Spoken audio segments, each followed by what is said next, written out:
series.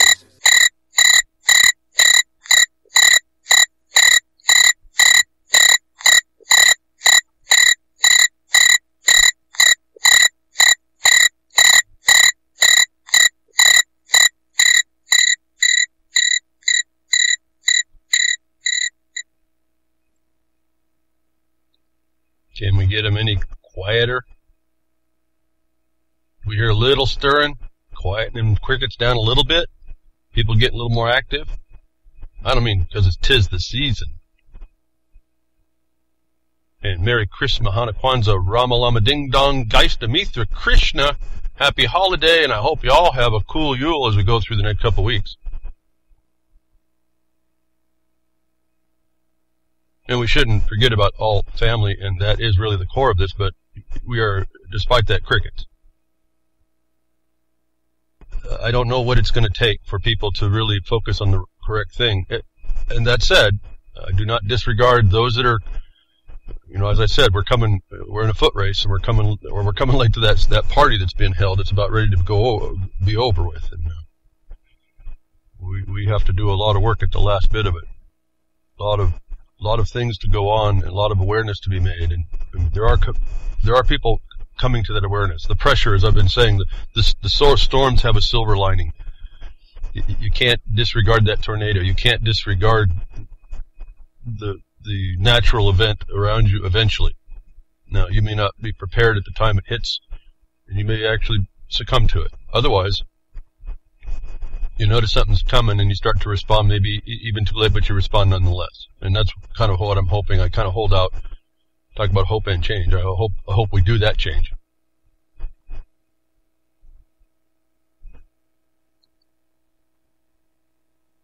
There's amazing to me, I guess, as I sit here and think about how little we know as a people to engage the systems that were set up for us to help stop. Again, what was happening, the remedies that you have available that no one understands are there, that I try to talk to, and we talked about. In fact, the mining district met and talked a little bit about a certain couple of agency meetings and what to do and the process. And we're still discussing that amongst ourselves. And how do you go about doing that? And they put these little checks in because we were responsible to be vigilant against encroachment and trespass. And the whole system is set up that if you don't respond, they believe that you agree. Now, that you may or may not have known, they also put the presumption of notice on you when they stick it in a newspaper someplace that you may or may not get. That's sufficient for the occupier's purpose. That doesn't matter that you may not have got the notice. That's all put on you, which makes it even worse and more imperative why you have to engage. We don't even know all that I've just said, though most of the society doesn't know any of that. If we even had a thought if we had a thought that it was important at all, if we weren't just lost in our own systemically imposed dynamics. That's really the biggest one to remove yourself from, to try and focus on the bigger threat. When your life is complete chaos, and the pressure from the outside doesn't allow you to fix that, it becomes very difficult. And this is the division. The system sets the division up inside you, and then it sets it up right inside in your locale around you, and then it sets it up in your society. And then it puts all these burdens upon us, and we just kind of give up. There's always this, I wish I had a little more psychological training to give you all the nice terms. There's terms for all this stuff. These people, these social engineers, know exactly what they're doing to affect you. That's why I tell you, you should get an insight. I hope you would get an insight to find out, and go to the document, the Protocols of the Elders of Zion, and read it, not for the propaganda you're told of what it is, and for the finger pointer that it tends to be, and all that. Read it for the manual, the manual on how someone defeats you, because you defeat yourself. The manual of documentation of somebody knowing that they know you better than you, and they know how to exploit that, and you don't have a clue about it. But there's a little manual there in a regard that you should get a lot of lessons from. It was certainly devastating to me to realize that for all I thought I knew, and all this world that we thought we were living into, and maybe some of the listeners here don't understand you're born after a certain time, and you may not have the awareness, the experience, certainly, of the society that existed back when I was going through it, because it's completely flipped on its head. And I've been interesting for what little bit I was able to be aware of in my, at that time, complete cluelessness, is kind of going along with my head in the clouds, so to speak, like I think everybody else did for the most part. And I think that's the case because we're here today and looking at the problems. That it just, what little bit did occur to me wasn't enough to really catch my attention, but I could barely remember how the changes went. That a lot of people, if they're underneath, well, at least maybe even 40, probably didn't really get to see. And I've told you before, it's occurred to me in going through the mining law that this is a memory thing. As soon as they get one generation to forget, you're screwed. It's over. That's SCROOD, screwed, for the tender ears out there. That we really are at a disadvantage. But so I've come behind Woodshed here weekly.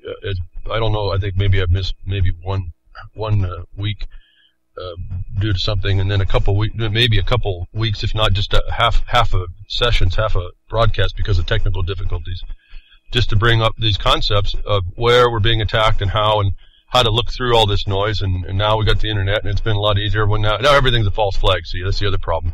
And it is actually in some regard. And we also know about the propaganda. I talk about it behind the Woodshed. We got to look through that. But more importantly, we have to act. And they've set up, as I was saying, they set up these little opportunities to respond.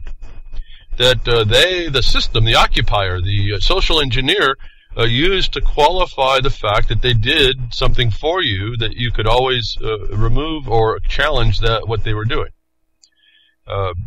Then they learned how they could control your thoughts, and so you think that they are an authority. This is why we get onto the point of questioning authority, always.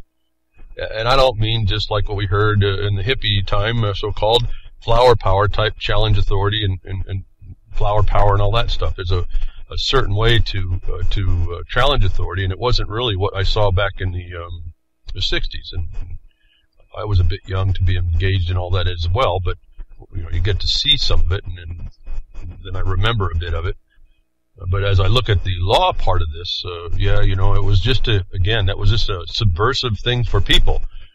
We were kind of said, this is how you question authority, and then over years it just got tired, and it wasn't effectual, and so those young people grew up and became the system.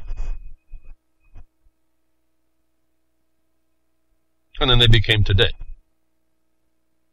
And of that system was that they were more tied into the economics and the destruction of our economy and their retirements and all that. We're all finding that now it's kind of easy to see the problem. It's kind of easy to see we've had that ring in our nose and led around. So again, there's tools there, and the occupier. It's a sick joke at some level. There's tools there to use that we have to use, I suspect, if we choose to go where we want the system to go, if we choose not to let ourselves, despite our proclamations to the contrary, that we're sovereign, and instead being treated as the animals, the farm animals, being suffering and having to consume the feed of the corporate structure, and at some point willingly, because we don't stop to throw it off, and we don't take those steps that were given to us to throw it off. We are subsumed by that new system, that new world order. That new world order is really going on forever. It was just the continual rollout of enslaving an entire planet. And yet, I don't know who looks out what they see, but you have to understand how it's pretty brilliant. And the thing is, since it's through generations, this memory, that has to give you a clue as to, it's not necessarily it's certainly not one man or woman's decision. This is a systemic thing, and the only thing I can figure for myself is looking through it. It's really a spiritual battle. I don't talk too much about in that, but if you start to open your mind and possibilities, and you start to understand, we've touched it lately in a little bit of this sciences that we're not being told or have not been understood, in natural consequences and cause and effects that go on that we kind of don't pay attention to, awarenesses that what limited awareness we have in what we think is a reality, that we can see evidence of other things. The discussion that may bring up the idea that there's within our limited senses, we have things that are going on that we can't sense, that are affecting us at some level, and in interesting ways that we may not be able to comprehend so much, but we have evidences here and there that, most of us are too busy to really pay attention to or think and apply, and put into place. And I found that to be very difficult. As I said, knowing something is not giving you any power at all. It's learning to apply it. And that, when I say that, I'm assuming you would put that into place. It's being applied correctly. Because knowledge misapplied is certainly nothing either, right? So, knowledge is not power. Knowledge applied is power. And then we find our knowledge has to be applied in the proper way. And I touch a lot of this stuff sometimes. When I'm talking about people who, as I tell you, be careful on what you think people know. You better go read it yourself and learn how to apply it right. Because a lot of people I look at and listen to, they may sound like they know a lot, and maybe they do know a lot. But the way they start applying what they know, they think, or even if they did know it, they apply it. They're not they missed a chapter somewhere. And I'm cautioning you against that. Don't get into that. So that's enough about some of this. We have opportunities here, and if we don't take them, the ones that are given to us, for those of you who think you're free and you're sovereign and all this, the fact that I'm telling you that there's remedies out there that were handed to you to use, and if you don't use them, you're stuck, has to tell you you're not sovereign and you're not free. The fact that I have to talk to you about it tells you that we're not sovereign, not free. The fact that someone can walk up to you, and we're going to have a discussion a little bit here, that now the carts are extending to the cops even more latitude, as I've been telling you. It only happens when you live in a prison or against what you think you live in. When there's a controller at all, it means you're not free and you're not sovereign. And you can take an attitude like, well, screw them. That's SCROO. But that you have to say, that's just a defiance. That doesn't mean you're free. As I've told you, the idea of being free is really it's really not a reality, because you're never free from fighting for it, even if you were free. In other words, even a despot king, the one who is in control, the one who has the command, for some reason they've got a bunch of people that believe this, whatever theory they have, the divine right of somebody to stand up there and tell someone else to kill someone else for them. That guy is still not free from the next guy that thinks that he's full of it and gonna cut him down to size. So we have to put a better reality on what we see, and that has caused me, again, as I got the rose-colored glasses slapped from my face 3 decades ago, in earnest. It really reoriented what I was thinking, and leads me to be here today to talk every week in things I see that I cannot deny an occupation of many types, that every one of them seems to understand that there's a need for, however covert it is presented, a need to allow you to consent, which is, so I tell you all the time, and I hope you did something for the 15th. I forgot to mention it. Don't buy, don't comply, ask why, the United We Strike type stuff. Just find something local to you and engage it. I mean, it's don't buy, don't comply, don't ask why. Ask why? What's going on here? What authority do you think you have? And don't listen to their answer more than to go prove it and have them prove it to you. Now, I've learned not to get into arguments over it, because before I ask them that question, I already know how they don't have it. So I don't bring an issue to them. It's really a rhetorical question. I bring them the question that has the answer. And so you prefer the statement, you prefer how you address the opportunities given to you by the occupier in a way that the truth is in the question. The answer is in the question. And when you get to that point, the road becomes a lot easier to travel. It's not less that there's a highway robber on the highway, but you are more adept at dealing with it and a lot less sweat. I'll just tell you that. So let's to get back to some of the stuff that we've been going in a little bit international here. Interesting development in the United States, the despicable acts that it does throughout history, and where and the political ploys and all this other stuff. And we hear the unqualified one, Obama, saying, "Oh, I don't have a plan for Syria." Well, he doesn't have a plan, I don't think, anywhere. And they just kind of go ad hoc, and someone's running some kind of a plan. But it certainly is awkward at best, and it certainly isn't as statesman-like and diplomatic as I was brought up to believe we needed to be. Again, that example in the world. We're certainly not an example. Well, we're an example, but not of the noble part of what we were supposed to be. But an interesting development happened, and I think it's related to what's happening against Russia. That not more than to mention it.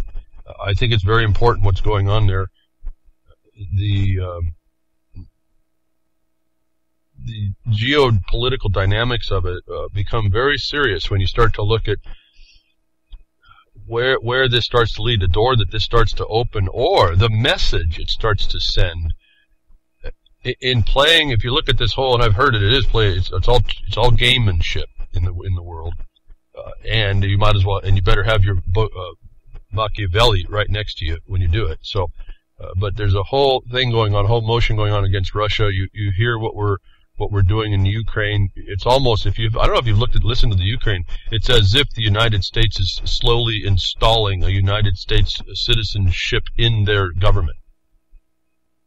Now they relinquish these people are relinquishing United States citizenship, but they come out of the government, and they're going into the Ukraine government. Once they relinquish that, they become part of that government.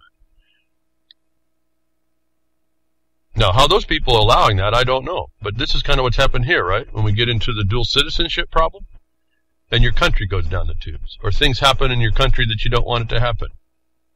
And as we found out in our lawsuit, and as we proved when they didn't answer, there are people that legitimately get in the offices that then do their own bidding, which they weren't supposed to do, and no one says anything. No, the lawsuit tells you that we're saying something. But who we went after is the seat of decision, is the occupier. So, interesting battle in that regard.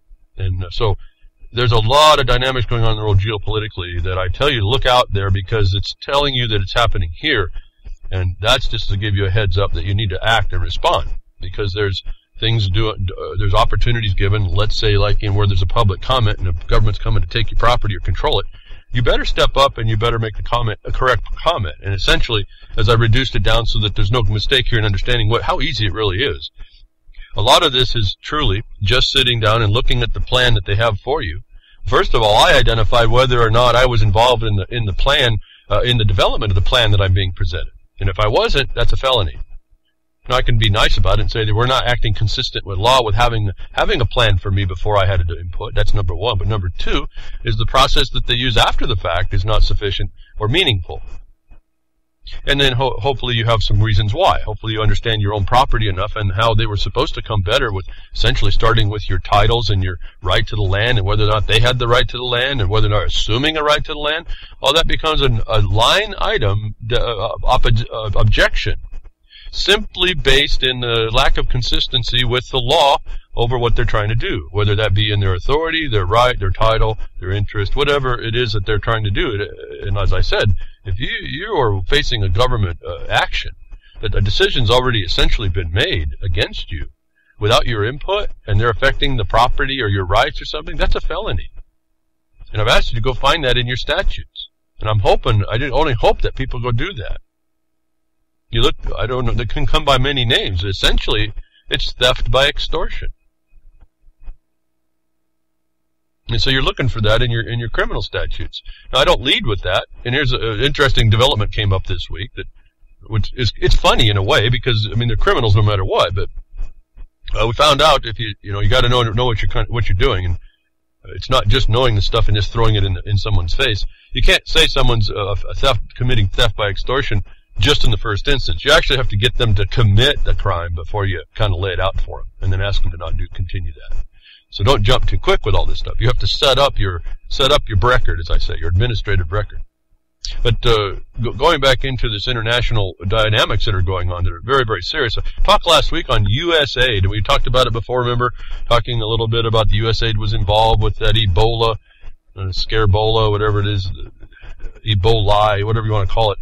What happened to that, folks? But anyway, so that guy came from Africa and was brought into Dallas. The first guy, he ends up supposedly dying, and then we find out USAID's involved. Well, they're in the news, and I told you that USAID is another instrumentality of the United States government. It's really not what it's all cracked up to be, and we found out in the Cuba issue, it comes back in the news, but in big developments coming out of this. I'm not here to discuss to you the ramifications. I'm just saying you need to watch what's going on because there's big shifts happening. You can see lots of reasons, but this gentleman named Alan Gross has released his release heralds a reset in U.S.-Cuba relations. That's not actually true, but he was released based on this new consideration about Cuba and the United States government, and he was a USAID worker. Alan Gross, a USAID worker, is a free man. You know that's a lie, but that's what they say in this article, Pan Am Post. After finishing 5 years in Cuban jail on espionage charges. So here we have again a connection between USAID and espionage, and I don't want to go too long into it. I just wanted to point out I've been tracking this behind the woodshed here for a while, trying to point out that our instrumentalities in the government are not so white knight, if you will, and they got caught.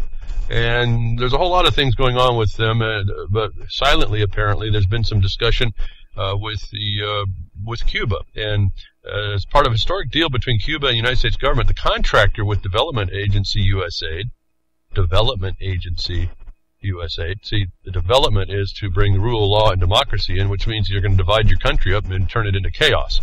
And they are these people, these so-called aid people, are the front runners to the intelligence gathering that allows for all that. Remember, in Cuba, the USAID also, I think it was USAID, brought in, or it was last week we were discussing this, the program for hip-hop to put in the music and the functions of music within Cuba, the seeds of dissension.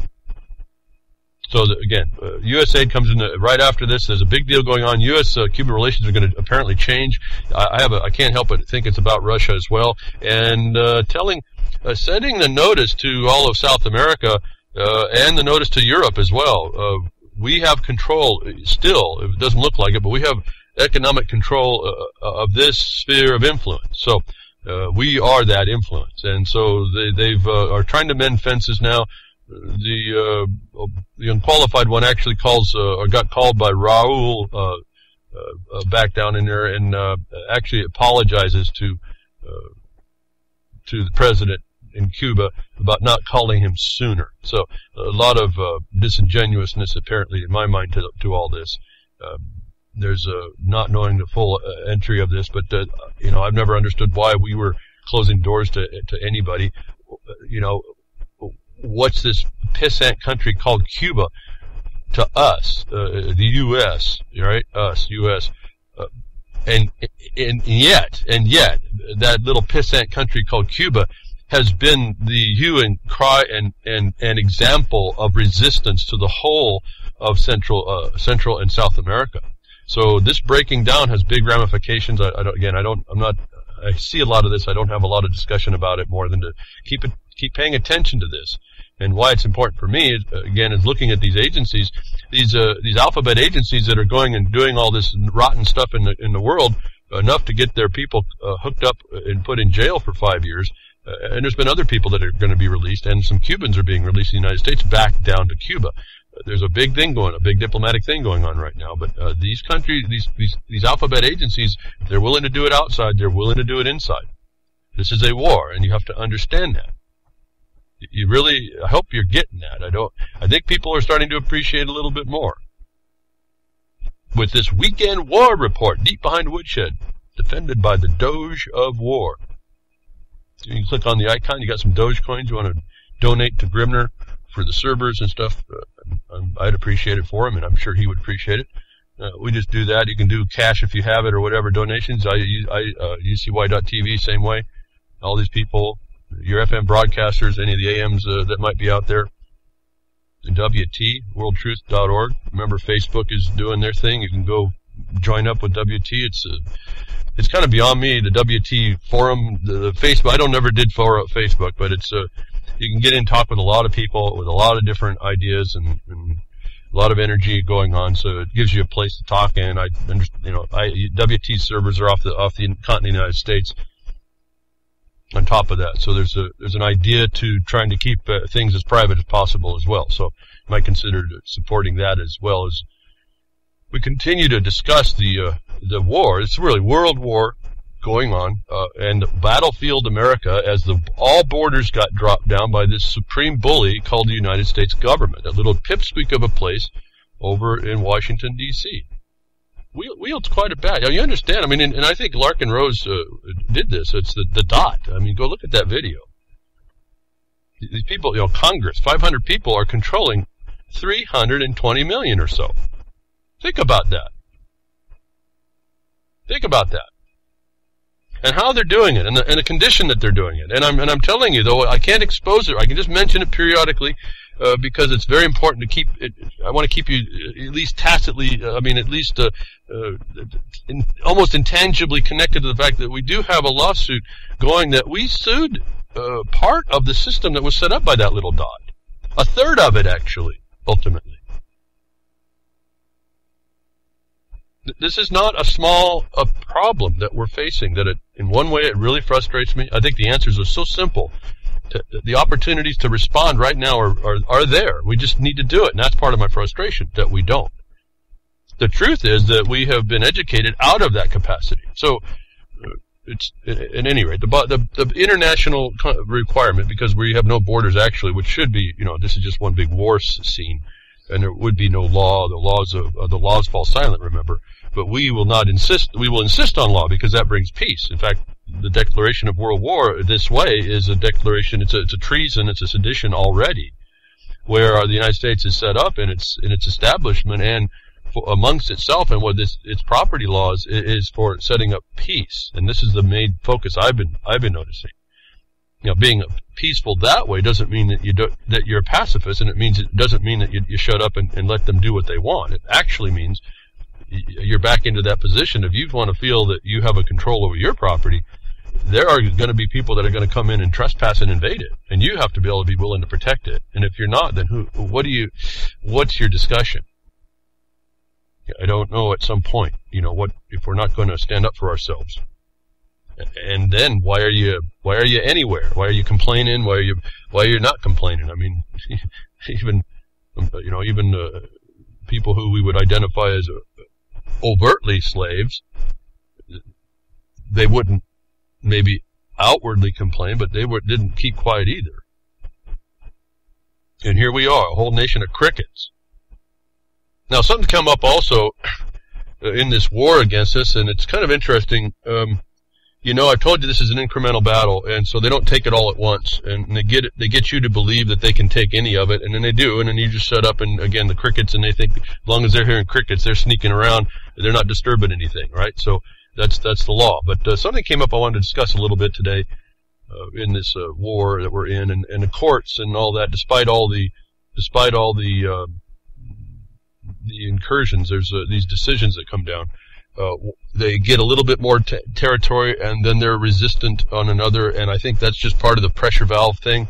Well, one's come up at kind of emails and lots of people just fired up over this case. And I started to read the emails on this, and it became, again, this is one of those things I tell you, you research on the internet and try to find information that you may not speed up the process of your knowledge. I said, but be careful. There's a lot of people that don't actually read so well somehow, and I've always concerned myself that maybe I've missed something, so I try to check it. But anyway, so I'm getting better. You always get better as you keep exercising the muscle that you exercise. You get better and you get stronger and maybe a little quicker and all this. So that's why I tell you to do it. Do something. Get yourself tuned up to do what you need to do. Those of you that are tied into the Second Amendment and thinking that's going to save you, I really don't. I mean, it is the last resort. But if you're picked off one at a time, as you see everybody being swatted now, that's not an answer. Ultimately, overall, that's not an answer, even though you still have the so-called right. The discussion that the attorney and the bars bring is one subject to the government our bar members, judges, to decide as an issue, and no one brings it as an antecedent right, untouchable by government discussion. I hope you followed what I just said there. These are rights that are there. They're not supposed to be up for a question. I look at the Second Amendment and say there's not a question. But here's the point. Even if I have a Second Amendment right, and I knew it, everybody around the world knows that that's our right to alter or abolish the government as we see fit, and we need the potential armament to do so. Notwithstanding, you see in every other country they got more armament than we do. So it blows me away what happens in the Middle East, what the armament, the so-called militias over there have. It's fascinating. And knowing that the United States government gave, I think it was every Iraqi family allows them a semi-automatic AK-47 to protect themselves. Do you have one? Or is your right to do that left under attack? And so this is the big discrepancy that we leave over to the government to decide things that are not supposed to be in the government. And this is the thing I'm trying to tell you about. Where's their authority? This is our challenge over and over and over. And since we aren't challenging these things, they're being taken from us, at least practically. And so I've not been a big fan of relying on the Second Amendment. But this issue here, we're talking now Constitution, Bill of Rights. It had to be added a year after the Constitution, or an establishment of government, and then the Bill of Rights came to limit what the government could do, because it was understood that again, the government becomes this fearsome master, this thing that without written constraint will just oppress eventually. And the people were duty bound to keep it in check. So the Bill of Rights comes along and says you have certain rights. And people don't understand what unalienable, not inalienable, which is political privileges, but unalienable. And that touches property. And I say property in you. Those are before the government. Those aren't supposed to be decided. I always find it fascinating, these Bill of Rights things, that they talk about the text of it, and whether or not, how they're going to decide these things. And to me, some of them is outside the bounds of the discussion, and yet they get decided. So this week, a Supreme Court case came down, and the alternative media, whatever, the emails and people and all the prairie dogs are looking at this stuff. It's fascinating. It's great. Everyone's now looking at these court cases. Who'd have thunk it? Who'd have thunk we'd be all over these court cases? But I want to point out something. Here's the headline. U.S. Supreme Court allows traffic stop searches when no law is violated. U.S. Supreme Court allows traffic stop searches when no law violated. And I got another one from somebody he's an attorney. He says the same, ignorance is no excuse for wrongdoing unless you're a cop. Now this attorney is what they presented an amicus, a friend of the court brief, and their position was that there was ignorance is no excuse for the cop to stop in order to allow that so-called search. Now, he says the same thing, but he says it this way. This is an attorney now, and I appreciate what this attorney does. I think he means well, and at some point he could be a lawyer. But when you look at this stuff, you see the failure so quickly. You see the failure so easily and quickly. Now, the first headline said that searches are lawful for when no law is violated. And then the Hain case is what the case we're talking about, H-E-I-E-N case, which started with an improper traffic stop based on a police officer's ignorance of the law and ended with an unlawful search, seizure, and arrest. Was supposed to ensure that ignorance of law did not become a ready excuse for government officials to routinely violate the law. Let me get back to what he says here. He says that this case determined that the ignorance of law and ended in an unlawful search, seizure, and arrest. Okay, so let's go back to the seizure, and then he has the arrest. And he says it's unlawful. This is an attorney saying this case said that it was otherwise lawful what they did. But in fact, you go to the court case, and I won't read it all and on and on. I'll just direct you. You get the links in the post-production blogcast. I'll get it out. But if you go to the court case and you read, you'll go to page 1. It doesn't take too long of that Hain case, and you read, number 1, that after the stop, and I'm not going to address the problem that's developed besides someone, a cop, wrongly believing he was within the law to stop. And this is where they kind of drew the line. And then the extension of the effect is what I'm focused on, that people are getting it wrong. I wanted you to hear this. Because you need to read for this for yourself. You need to keep these errors from you. You need to be able to look at someone else's assertions everywhere and be able to analyze it for the truth and be able to shed the untruth, if you will. As honest and innocent as that could be, you need to not embrace that. Remember these two articles, and almost everyone I've saw says that they are now, the Supreme Court decision has said that a cop that finds no law can seize you and arrest you. And the more important part is they're talking about search. They're always saying that this is searching. This disallowed on a no law, they allowed to search. Now, what this actually does is explained, and it isn't what Attorney Whitehead said, that it was for unlawful, it was an unlawful search, a seizure, search, and then arrest. The court doesn't say that. On page 1, you'll see where the people themselves, and this is that you need to understand. Why I'm going to talk to you about this is you need to understand you have rights. You have to assert them. This is when we were told, and I talked to you about this before. When you were told you didn't have the right to remain silent.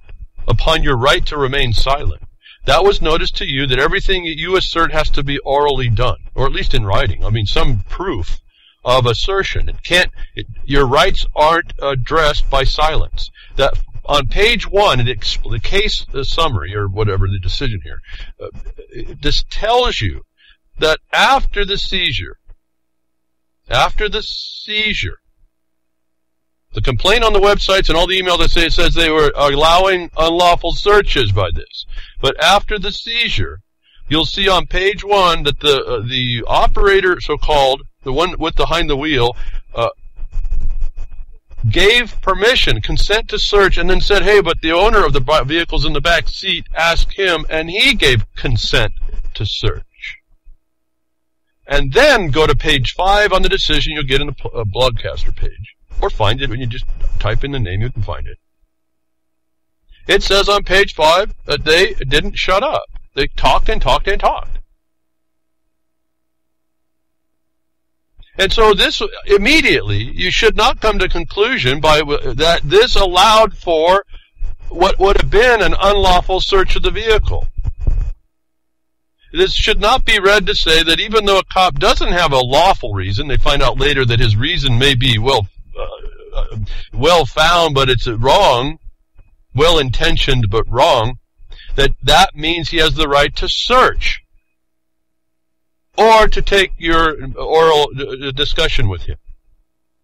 And so this is what I saw coming down. Everybody was saying that this decision says that they can now search where no law is violated. And that's not what this thing says. This case says that they can seize you, even though they don't have the law that was right at the time. I'm going to remind you here so you don't lose it, so you keep the order of this, that you just don't consent. Listen, you know what's the regimen here. Ask if they have probable cause. In this case, they would have said, yeah, your tail light was out. And then you say, am I free to go? And they'll tell you no. And then they ask you about searches, and then you say, I don't consent to a search. And because you're now putting crime on me, since I'm not free to go, I want the presence of an attorney. And then you shut up. And had the driver, so-called, and I use this as a street language driver, the operator of the vehicle, which is always in commerce, so you can't even get around. The one in that conveyance device, if he had shut up, and the one in the back seat had shut up and asserted the right to silence, and that they didn't consent to search, nobody would be able to say that the cop seizing, despite his his misapplication of a law that didn't exist, did not allow for a search. It was the people in the car that did that. And then they didn't shut up, giving them more evidence by their actions and all this other stuff the cops make up. I'm not saying that they still wouldn't have been arrested, they still wouldn't have been searched, and they wouldn't have been used their words against it. But if they had shut up and not consented to search, then it's very likely that anything after the stop, once it was found, the seizure was found to have no probable cause to base it, that the search could not have happened. And underneath what the case says, the suppression of the evidence, so-called, because he got stopped for cocaine and they found a little bit of that, that would not have been allowed. That's all conjecture, but if you allow the search, you've given it up. So I want everyone to understand when they read this case, I want you all to read for this stuff. When it goes tearing through the internet that you've lost all your rights, and I'm not saying that it isn't harmed the Fourth Amendment. What I'm saying is it wasn't a wholesale chopping out, and we still have the duty ourselves and the responsibility to assert those defenses for ourselves, and you have to do them orally. Your right to remain silent isn't protected by silence. It's protected by orally stating you have a right to remain silent. And I'm just telling you, after you do that, and I hope right before that you said you wanted counsel, and I hope right before that you made sure that you didn't have to be around, that you weren't free to go, that you then shut up. You shut up. You don't consent, and you shut up. And let them do what they will. There's nothing more you're going to do, and you're going to get yourself in nothing but more trouble. There's really nothing you can do in that capacity to protect yourself more than to not consent, and don't consent by trying to talk your way out of it. Now, what's very interesting in this case is that she was vilified for this bitch, and it's kind of filleted a little bit. Sotomayor made a discussion. She's the only dissenting vote, but here's what she says. And I wanted to make this highlight because here's where I think the encroachment happens. Here's what I think she identifies in practical application. This is where the problem is for allowing this, in that the decision now is going to require another decision to draw the line on what happens now when a cop doesn't have a violation against you and stops you, but has the right to seize you. You have to look at what seizure is. It's very interesting. That's where they take possession. And when I looked at it, I forgot about that part. When they take possession and control under an ostensible authority, and they don't have one, that's a felony. But when they seize you, they take control. That's taking your property in the seizure. That was supposed to happen with due process and compensation by the Fifth Amendment, wasn't it? And I hadn't thought about this, but nobody really discusses this. Notwithstanding that I tell you these seizures are actually done in admiralty, and that's not a big woo-hoo thing. It's just the fact of the organizations of the law. If they're stopping your stuff to confiscate the stuff, well, not only, here's the other problem as we move into, what is that, folks? So they do that and they steal your stuff and fund their organization with it, besides organized crime. That means you're in military rule, right? So, but she says, to my mind, the more admirable, I found that interesting term to use, admirable approach, and the one more consistent with our precedents and principles would be to hold that an officer's mistake of law, no matter how reasonable, cannot support the individualized suspicion necessary to justify a seizure under the Fourth Amendment. She doesn't say search. They know this court case was not about seizures. It was not about searches. It was about seizures. The initial stopping of you can be done where the cop has actually no idea of any actual law being broken. This is what we were talking about. This is not new either. This is community enforcement principles, and where they can just make it up and pull you over. They walk in your front of your door. Community policing. This was the end, actually, of your rights, and no one really argued about them. They were misargued in the first place. But my point on this was in Sotomayor's discussion was, in fact, the better thing would be to not allow it to support an individualized suspicion. How would that work in application?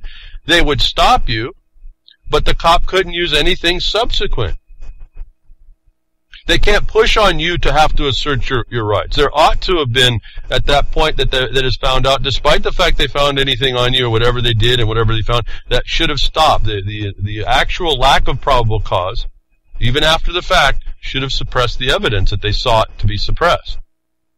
But the majority court vilified Sotomayor based on her proof of the cases she brought. And my view on that was, despite that maybe improper proof, her response here was actually better on the ground. And I think she accurately points it out, despite she's the dissent. This issue is not going to go away. And this is the problem with our courts, and this is the problem I see with the Bar Association. It's an ongoing issue they create, and the attorneys make a great living at it. Nothing's ever settled in the law. It's always an ongoing adjustment. And the occupier is going to adjust it more and more constrictive upon you. So my main observation on this is you can't take this case and say this was a wholesale route of your Fourth Amendment through seizure to searches and your right to to remain silent. I don't see that in the case. Page 1 tells you they consented to a search. Page 5 tells you that they didn't shut up. And they never asserted their right to silence and all that. And that brings up another problem now. Another case came out, what looks to be, these look like encroachments to me, certainly, from what I believe that all these things were, that you were just universally protected. Remember, these Fifth Amendment principles, these Bill of Rights principles were antecedent to the government. The government had no jurisdiction over them, to encroach at all, and yet we see the encroachment. They're in the seat of decision, these occupiers. And no one's really kind of noticed that. But there's another thing on the Fifth Amendment, you don't have the right to remain silent. Well, you do. Here's another part of this story that you get off the internet. You really have to be careful about these things.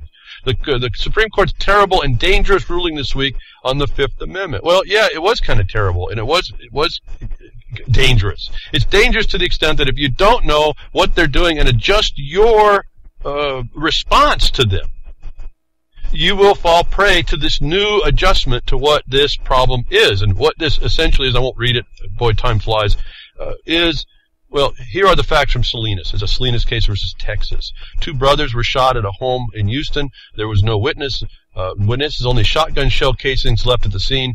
Genovevo Salinas had been at a party at the house the night before the shooting, and police invited him down to the station, where he talked for an hour. They did not arrest him and read him his Miranda warning, or read him his Miranda warnings. Salinas agreed to give the police his shotgun for testing. Then the cops asked whether the gun would match the shells from the scene of the murder. According to the police, Salinas stopped talking, shuffled his feet, bit his lip, and started to tighten up.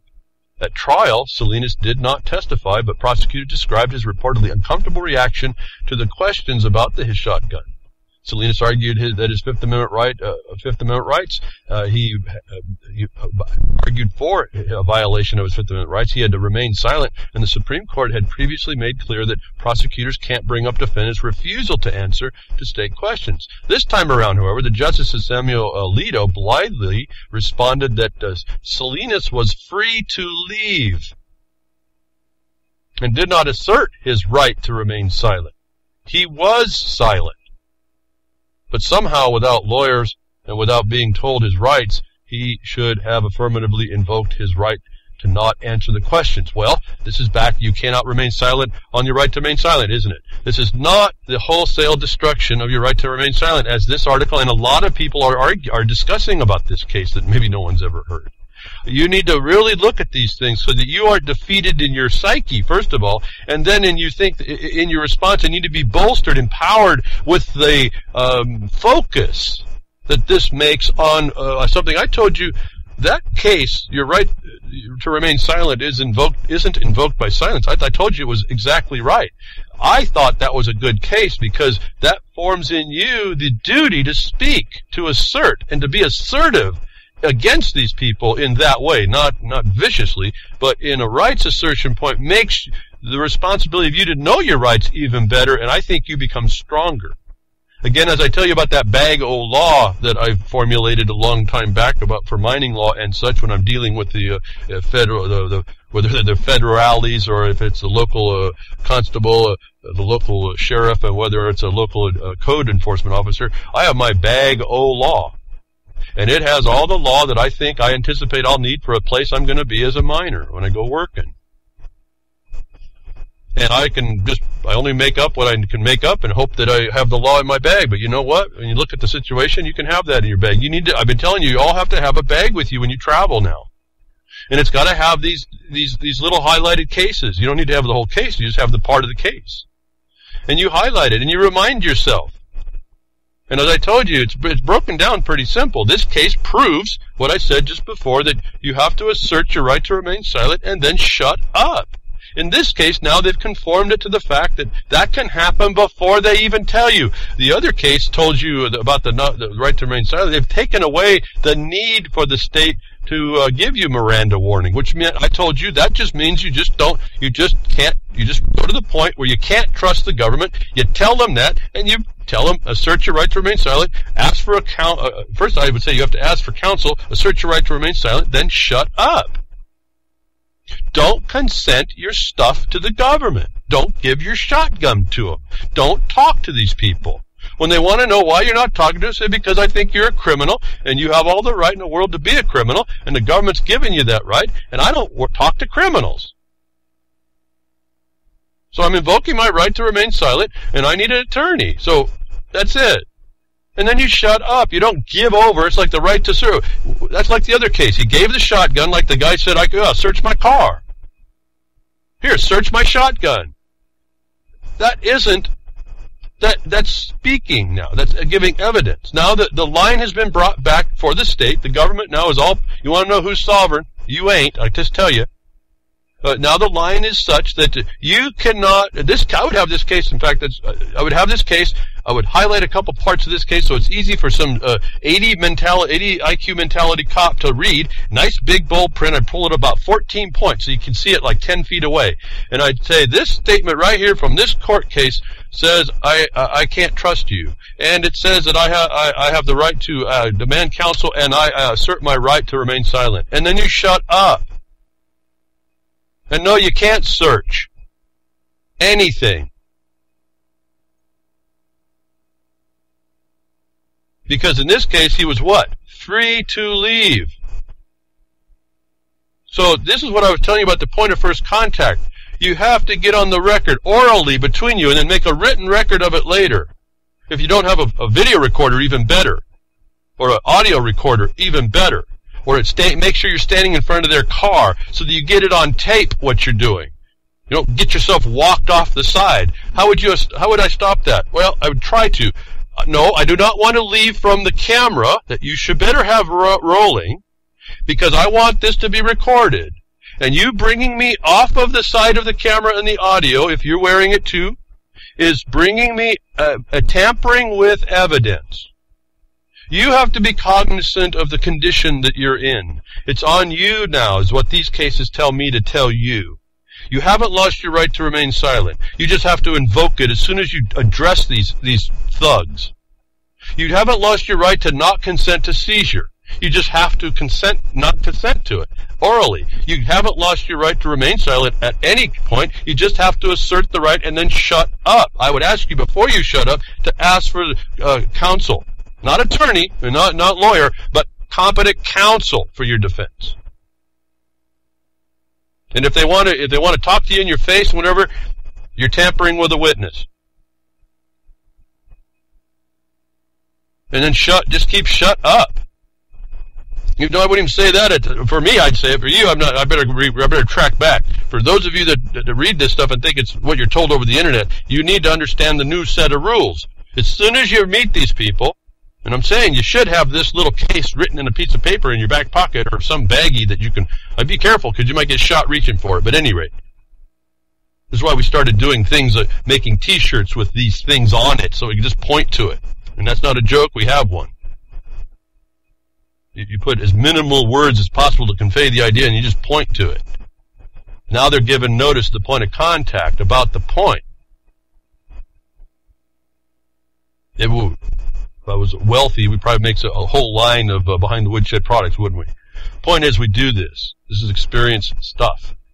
And we need to understand the right and wrong interpretation. These cases actually kind of irritated me a bit, but that's what we have to deal with. So I wanted you to know, you aren't without your right to remain silent. This judge says that he had a right to, he was free to leave. What are you told when you read? If you've looked at them, it's now coming out on the internet. What is the first thing you ask the cops at a traffic stop? But am I free to go? Now they tell you no, but that's the point is now you have it on the record that you weren't free to go.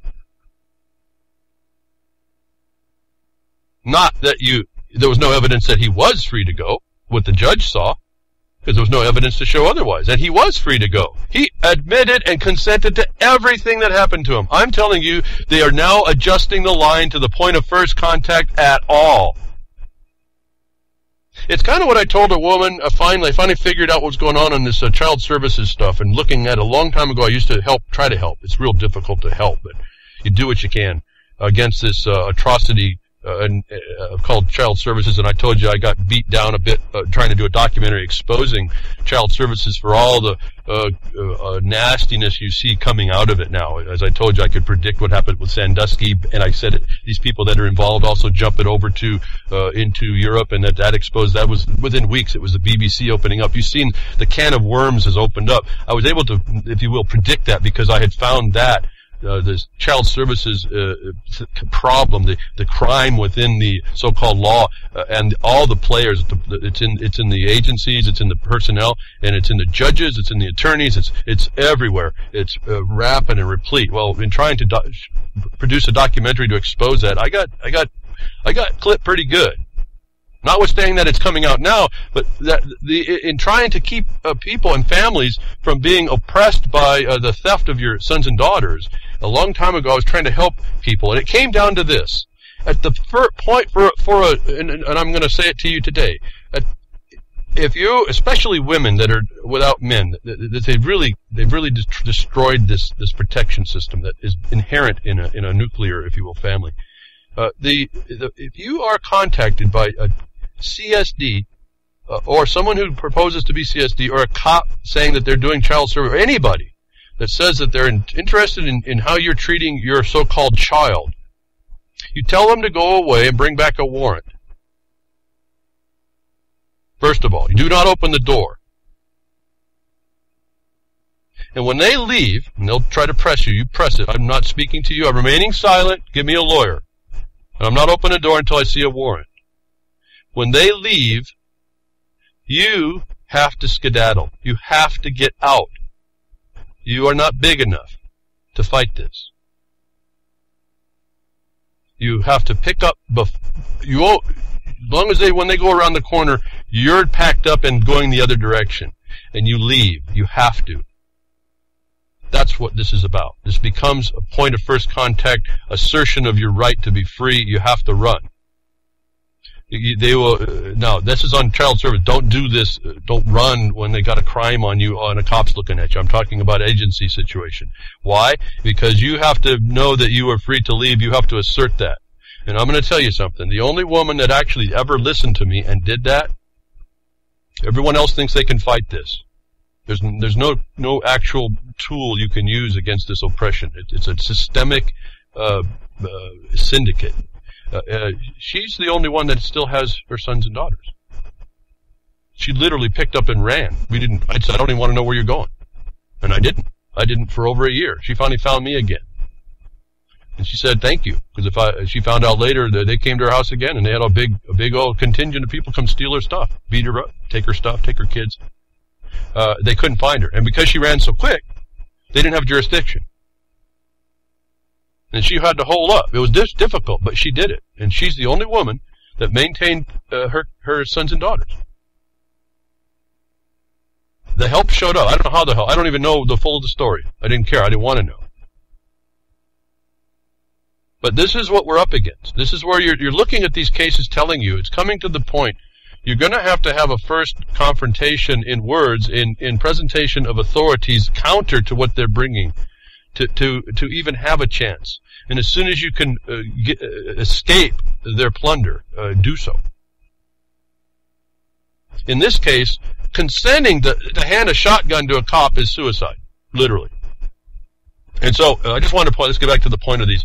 The first case was not about the wholesale destruction of the Fourth Amendment, that when the cop can come without a lawful reason and still seizes you, that does not give him carte blanche to then search you, or not listen to what you keep giving him as statements, not remaining silent.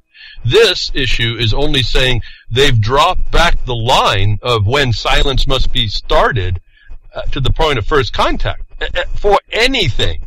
Even an investigatory, non-related crime, you just have to remain silent. And they'll say, well, what, are you guilty of something? I said, no, you're a criminal. And you have the right to be, apparently the government's given you the right to be a criminal, and I can't trust you. So I don't know what you're going to do with this information. I want attorney, representation, excuse me, I said it wrong. I want representation of counsel. Well, they won't care about this. They'll try and give you an attorney, but I want representation of counsel, and I am asserting my right to remain silent. Have a nice day. And then you have to whatever they want, a punishment they want to put on you, but you still stand there and you still stand to that. At least you've got it put down there. So they're still there. The lines have just been drawn, and you have to know the battlefield here, folks. That's all I can tell you. Because you're dealing with, and I say this has gotten, it used to be you can talk with these people. You can't. They're literally, their IQ is too low, and I think their psychological profiles are way too low. And as near as I could figure, these people are pulled from the bully class that you knew in school. And those people that I knew, and some of them were really nice people, but they just had a little bit of trouble working out an organized system. It's kind of, they're not just they're like the ADD crowd. They were just kids that weren't quite up to it. I don't know if they were abused when they were littler or whatever. I don't know what they were, but they were a group of people that really had low C's and D grades. They really weren't F. They were really trying hard. They just couldn't do it. But that set in them some kind of a problem. And they became bullies, and I don't know the psychological, but that's where I could figure. I was able to see and kind of rationalize. That's where these people are coming from. That's who the cops become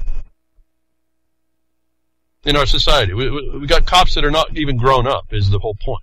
And you see that in the New York response. The cops are holding between them and the mayor de Blasio. The cops are having a tantrum right now, and it's through their unions as well.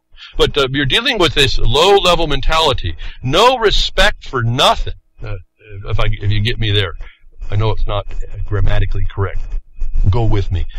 Cops go ballistic on misbehaving preschooler.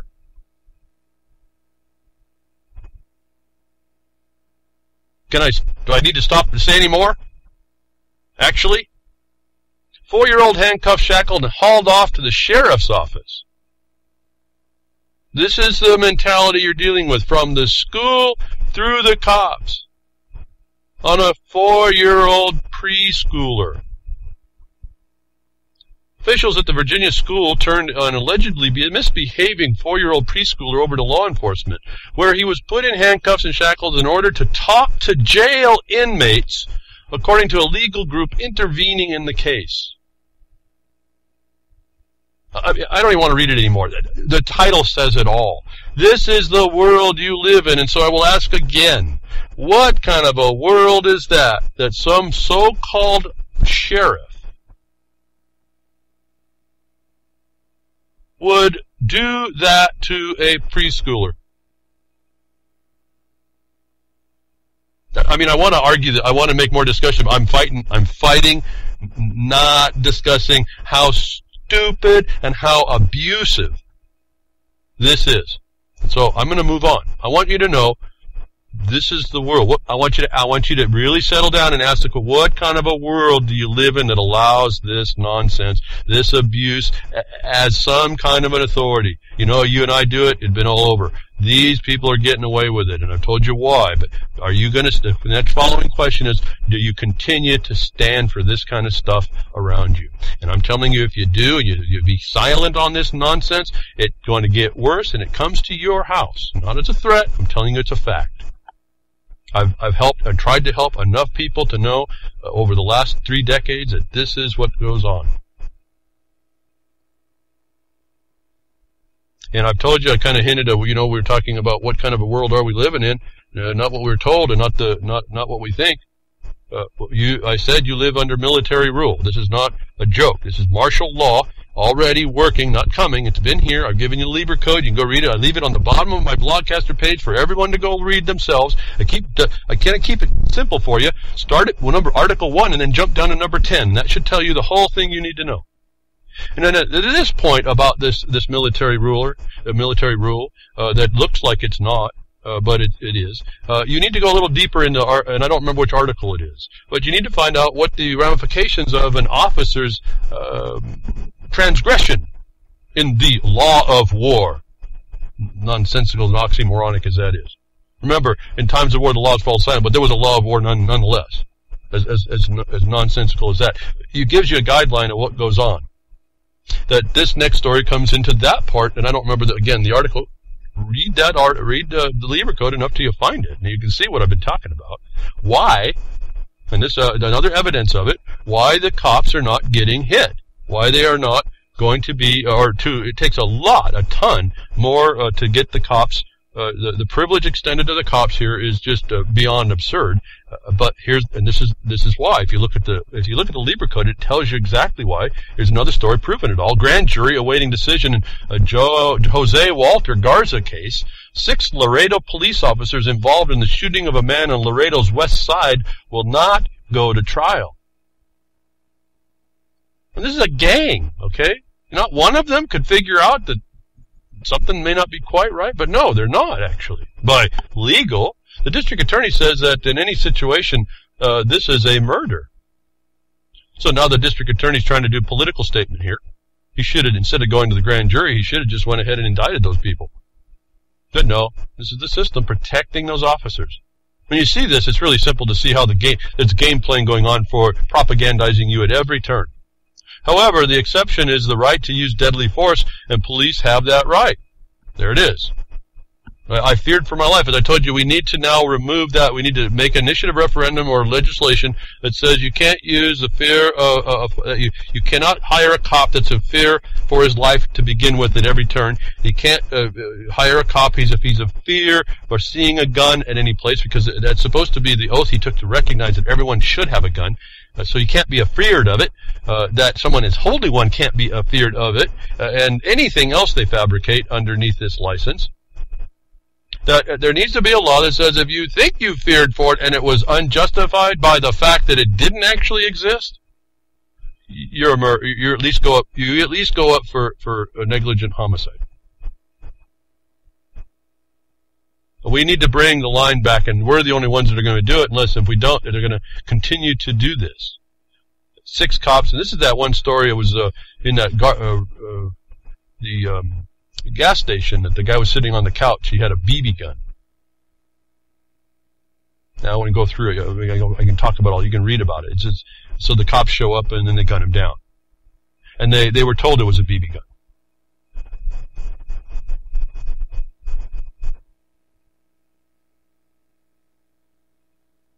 Six cops, nothing. And the only way I can tell you to prove why that's the case is because the way the system is now set up, they've got everybody in the mindset of the Lieber Code underneath the fact that you have to do any plausible statement made by the soldiers, which you think are officers, in execution, or actually enforcement. It's not execution of laws; it's enforcement of the law. The enforcement of the law is sufficient to exonerate them. To the point now, we have another story, and again, I don't find any reasons otherwise than what I'm telling you about why these cops can get off for doing things this way. But typical American justice, cop caught with 4 pounds of weed won't face charges. Now, how is that? How is that? California police officer already being investigated by the district attorney's office was discovered with 4 pounds of marijuana in his home, but he won't be charged with possession. His future on the force, however, is uncertain. And so here's that line I keep telling you that sits there in the Lieber Code to delineate to us. And I'm not really talking about the Lieber Code. I'm just going to point out this is one of the places you get that makes plausible acceptance, if you can even believe that much. It just gives a plausibility to how they're justifying this. That it's not justifiable. But this is how they do it. Now, he's put a question a question upon the control force, the police state, the military state. And so that's why his continued employment is in question. They can't act. That's the breaking line. Now, for you and me, 4 pounds of weed would be a prison. For them, it's the one time they get to then get, like, it's a get out of jail free card, but then they may not be working as a cop. Why? Because then they have the evidence. It's beyond presumption now that they're willing to bring a question and expose the organized criminals that are the police, the so-called police, which are the military operations. We look at in the uniforms that we think is law. It's not law. You have to understand it can't be if we're in a battlefield America. The laws fall silent in times of war.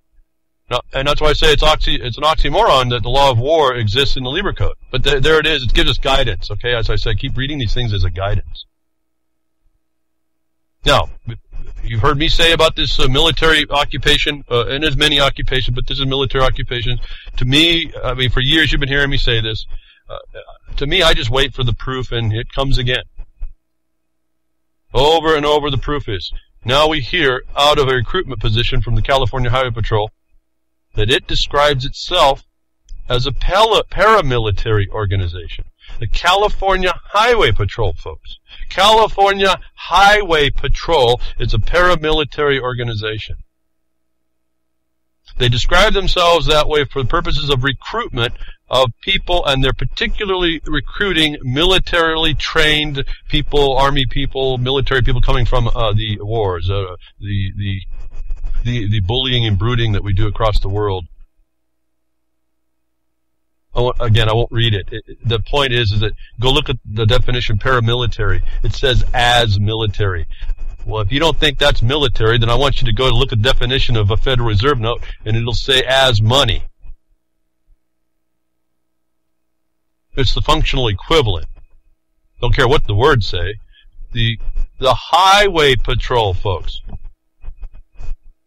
That's a revenue enhancement to them and the state. So that's telling you right up front by Lieber Code that you're in a state of martial law or military rule. But now they're telling you these are military organizations. I'm letting you do the other connection. If you don't do it for yourself, I'll do it to you. Do it for you a little bit here to guide you. Remember that California Highway Patrol is in commerce. And the military, how the military ties in, you have to go back to 1917, trading with the Enemy Act, and then go back over to 1933, where they removed the exception to citizens of the United States. If you think it was just the Patriot Act and then the NDAA that made you an enemy combatant. And it's all in commerce.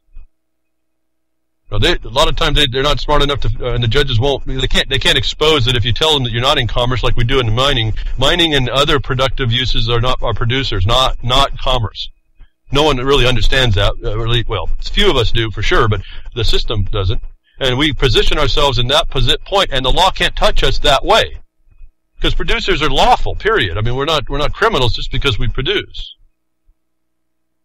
But this is a commercial connection to the Highway Patrol that's military. This, I'll tell you, just drops you back to actually the time of Lincoln, but it's more formidably seen in the Trading with the Enemy Act in 1917. Let me just jump you back over. If you don't put these connections for yourself, I hope you are. I'm not insulting. I don't want to sound like I'm insulting, but I mean, you need to really have these things got to just come through your mind. As soon as I say one, it just triggers the other. Remember, that's also underpinning Title 50 of the United States Code, the Trading with the Enemy Act, through what? Title 12, Section 95A, which is your financial structure. So all your military is big economic construct in commerce, actually, for the purposes of economic, I can't say development, fiscal health or whatever, economic viability or, whatever. In this fiat as money. They have as military. Is there any difference, folks? Your FRNs work like money, and the paramilitary is like a military. And that's what they're admitting in the Highway Patrol. So enough on that. Again, over and over, they're proving to us that we're crickets, folks. Do you hear this? Do you hear them? Crickets. Listen very carefully if you haven't heard them. Crickets. They're there. If you just listen, they slowly come out of the woodwork, and you can hear them. They're there. They're making no response to this. None at all. They're just the whole of society thinks this is just them. Well, it's just for our security. Well, it's not for your security. It's, if you look at the Lieber Code, it's for the occupier's security. Go look very carefully at the Lieber Code. It was fascinating to really come across that at the time I did, long time, years ago. And even if you want to just say it doesn't exist, even though it's international law, remember 1907 Hague Convention, even though it's international law, let's disregard it. And even though the memo for the NDAA made reference to it and that it wasn't going to follow that no more. Even, let's just throw that away. Even if it didn't exist to the extent of any official identification, it's as powerful a knowledge to us and guidance, an identification of things that are out there to be, as I'm telling you the protocols of the elders of Zion are, to identify for you your failures and that someone knows them. And they can use those to exploit you. Go to the silent weapons or quiet wars. Intelligence gathering for you to understand, with an understanding of all that, to quiet you off. This is a serious defect in us, and it's a serious impediment, and it's a serious disadvantage that we have to overcome. And crickets ain't gonna do it. I just tell you, I don't so have anybody that listens to me say that can say, oh no, silence is gonna work. I can just hunker down. I'll crawl underneath this rock. I'm a free man. Or woman. I'm sovereign.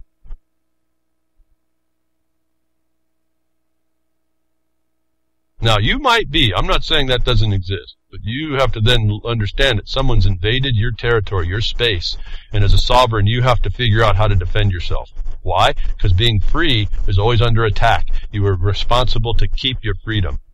Well, that freedom within you. That's the limit. The frame around which your existence of being free is.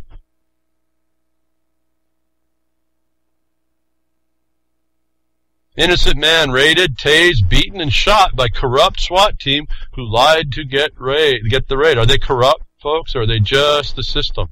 Are they just the reality? See, an occupying force is not corrupt. It just is.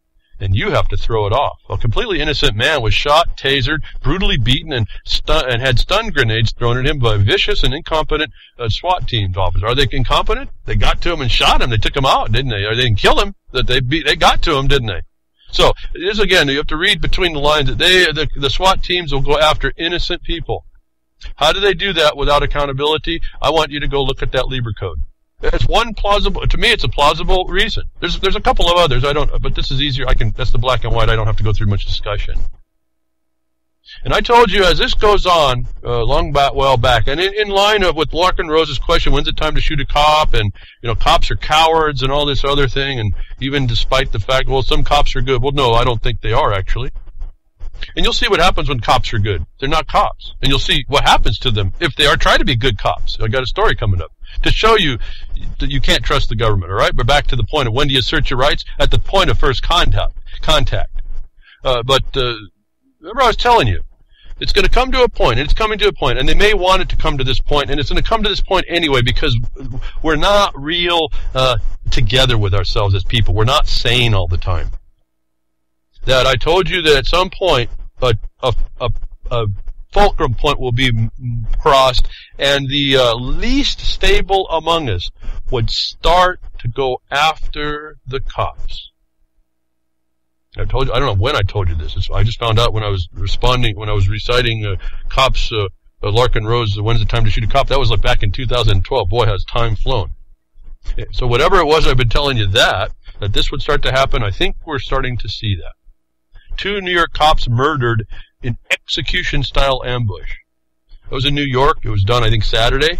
Some guy came out, and there was, interestingly, 2 cops were sitting with their doors open in a drill for a terrorism issue.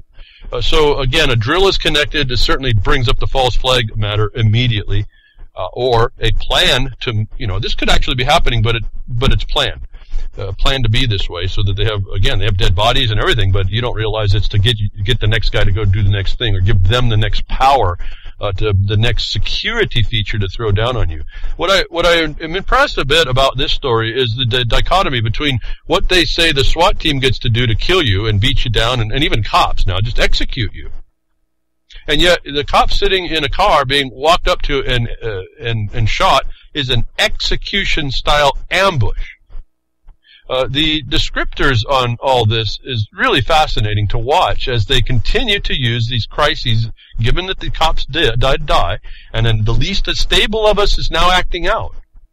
That they now put the propaganda on a distinction between that when they do it, it's not an ambush style, execution style like they did to the guy in the shower, innocent man. They put that on the people. And that's an elitist mentality as well, that it really feeds into this thuggery, gang mentality of the cops, this adolescent, underdeveloped mentality and psychology in the cops.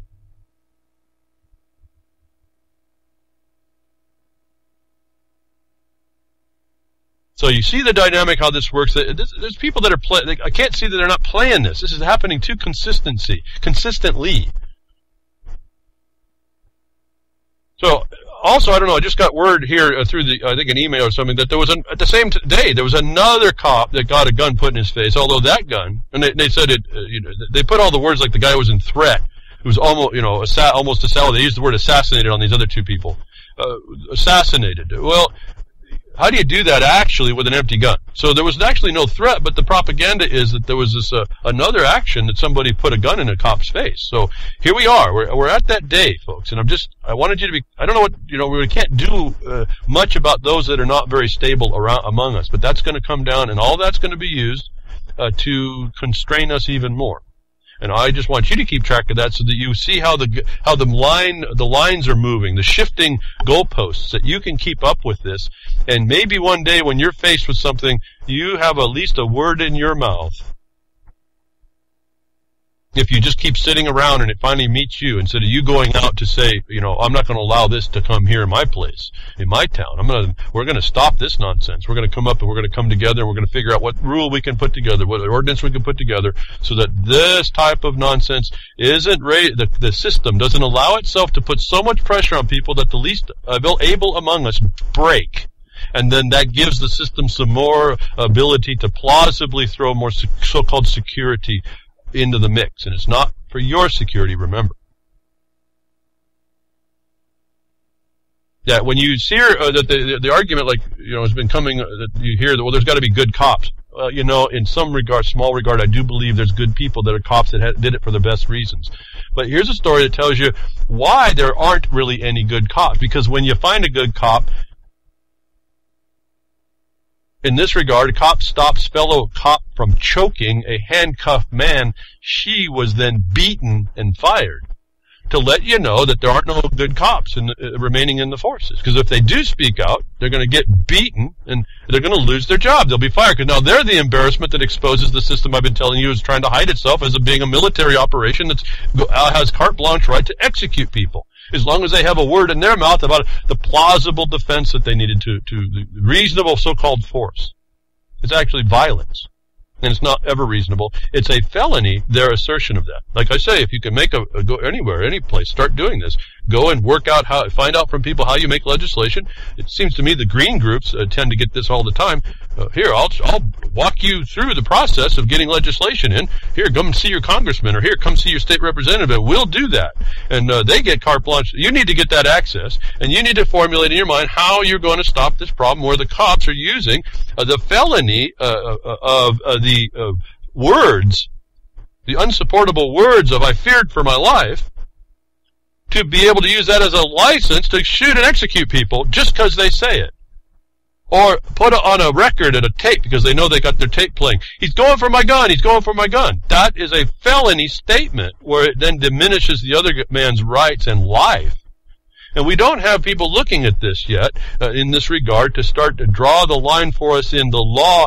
This is the only thing the occupier can, is the objective basis of the written language is actually the only objective basis we have to stop these people. Now, I don't like it because it means that you're not free. It means it's exactly what it is. It means you're in a wartime scenario and you're looking for every weapon and ammunition to do whatever you can to stop this. And you know the outcome. This guy who killed the two cops, well, I don't know why he shot himself. That tells you he wasn't put together. You know, if you're on a military mission, you wouldn't stop at two. So I tell you, but the least stable amongst us is going to act out, and they're going to use that against us. Not that we can stop the least amongst us, but we can stop the pressure. Like, what caused this in this guy was he was not too happy about Eric Gardner.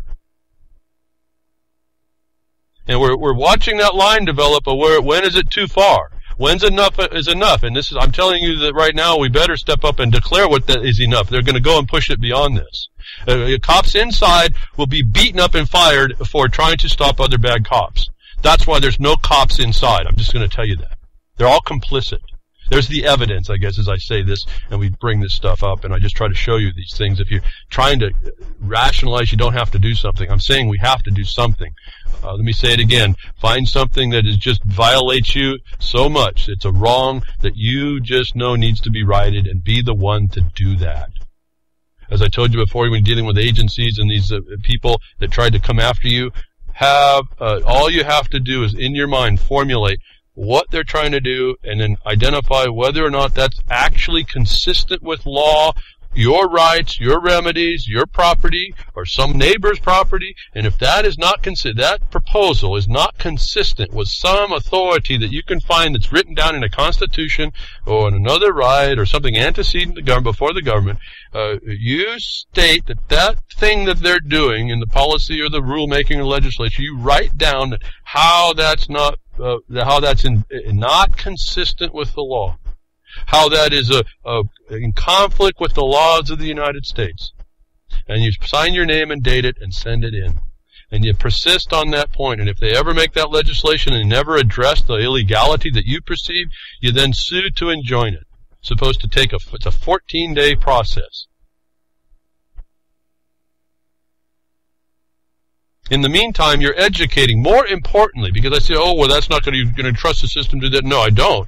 But you put that out in the public. You put that in the public eye, haven't you? And you use that like candidates who aren't going to win use the candidacy not to win, but as a platform to convey what they need the people to know. You convey that you bring your court case forward to show how the government's been violating the law. And you get that into the public awareness, because I told you this is a mass.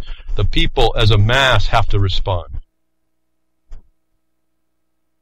Right after the broadcast last week, going international now, we go down to Australia. There was a big deal in Sydney. There was some supposed terror thing. Again, it looks like a false flag. All I want to talk to you about is Sydney to be the game changer, a DHS insider. Well, folks, that's just telling you the plan. They intended to plan that the Sydney hostage situation down in Australia right after the broadcast yesterday, or at least I got the news then.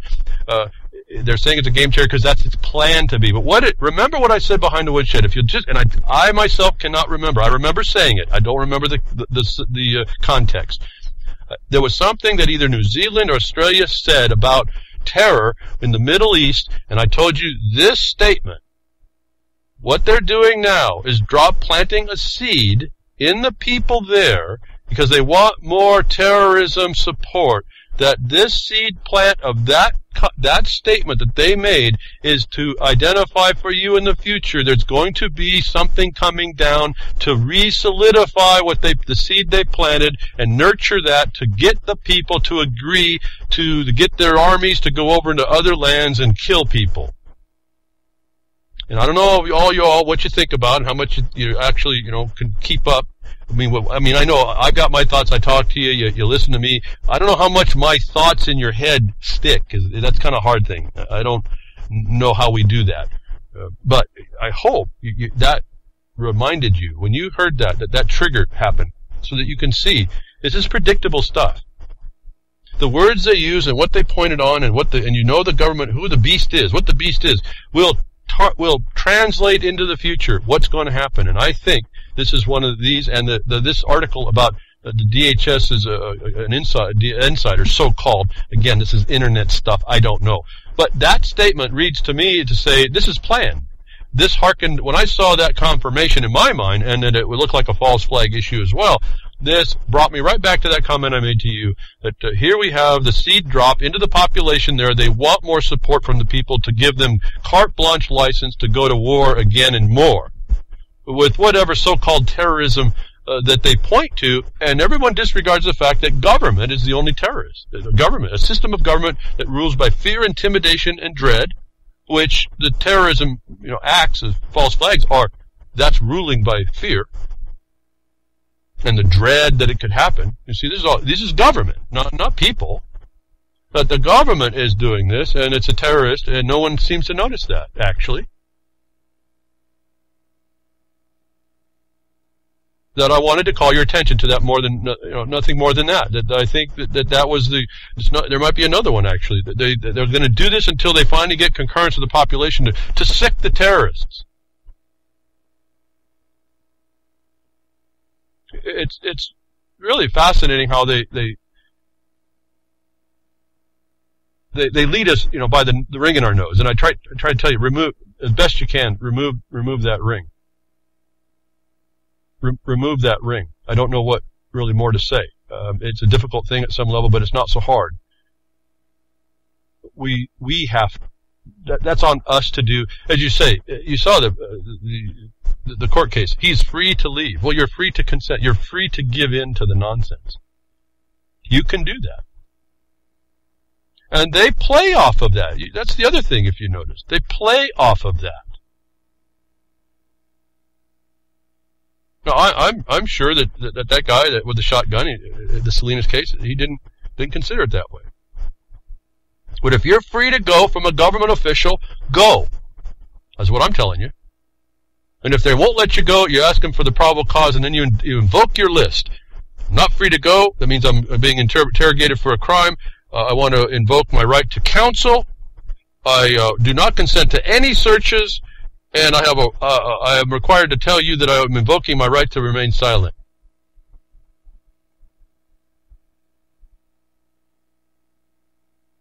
And you do, folks. Shut up. Now, again, moving back again, international with the terrorism and all this other thing. We talked about that torture report. I found a German article translation. I'm looking at the interpretation of what people and this happened to be a German translation. So someone from Germany apparently looking at this torture report, and I just wanted to highlight some things that they said in here. And they do an interesting tie, which I kind of did last week. They do it on their own as well. But it gets worse regarding this whole thing, because the torture which was applied, and this is a translation program I have that may or not be off. So bear with any readings that are odd. But let me read to finish up. 2 little paragraphs. But it gets worse, because the torture which has applied the United States was a systematic program that is specifically designed to produce deliberately false confessions. Yes, you read it right. The whole point of torture was to have false statements as evidence. Why? Because, as in the case of 9/11, the crime was indeed carried out by the CIA itself. They needed after confessions of scapegoats to divert attention from their own guilt. The randomly somewhere had picked up and kidnapped and imprisoned terrorists, in quotes, were tortured as, quote, actors, who then added everything the CIA thugs accused them of. Then I repeat, the CIA torture was not intended to find out the truth. It was not at all because the prisoners had perpetrated nothing. But it was to get the desired statement for the record, having been involved in the forced confessions of crime. These, quote, confessions are in the form of tape recording and writing on paper with signature was then passed. The superiors were satisfied, and you could finish the case. It's logical. If you already stage a false flag, then you need not have any of do anything but have the people put in place to admit to the deeds. So there's a foreign correspondent looking at this situation of the terror report that I talked to you last week. I was telling you this was then explaining some other things about the Bush regime and the fact of their war crimes, and it's pointing to the fact of the 9/11 condition. However that was done, as I told you, my very initial observation at the moment I saw the images on this TV screen was they went and done it. I was talking about the government, those that had planned, that we heard in 1987, the court case from the FBI that said that they had planned to do this in the World Trade Towers the first time, from the basement. So here was an independent view from outside the country, and their view is that this was all a setup. I thought that was pretty cool. Not cool in the sense that I liked it. I just said, okay, the government's just a big denier, right? And if you look at that, their attorneys will tell you, deny, never admit. They're to the point of denial so much. We hear about heretics and deniers and these things, but the government is such a denier. It doesn't even admit to being the agent of Guantanamo's creation and continued enforcement and the use of the torture report. And we got that proof where a subsequent story comes up that the U.S. asks the Vatican to help close Guantanamo Bay. Did you hear me right? Did you hear that right? I'm going to say it again. The U.S., United States government, asked the Vatican to help close Guantanamo Bay. If this isn't, I'm almost speechless to explain how. It's like do I need to explain that? This is a criminal going to the Pope and saying, "I need you to close my torture house. I don't know how to stop. Close down my drug house. I don't know how to stop." And then having a say with that on whether or not it gets stopped. But again, I'm speechless. The government becomes such a denier of its own war crimes. It goes to the supposed, again, perceived, as if it's going to be going into some confessional. Father, I have sinned. The U.S. had asked the Vatican to help close Guantanamo Bay. Why don't they just close it, folks?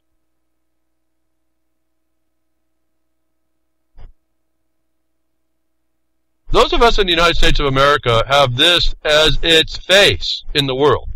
This absurdity. Prancing around like some kind of authority. Prancing around like it has some... this is a sovereign, folks? Has to go to the Vatican for help? Anyway, I am more speechless, actually, than I can come up with stuff. It's too ludicrous. And I hear crickets! I haven't heard anything on that story. Nothing. No, I don't get out much, but maybe if you've heard it, markonthebeast.yahoo.com. But can you get that, folks?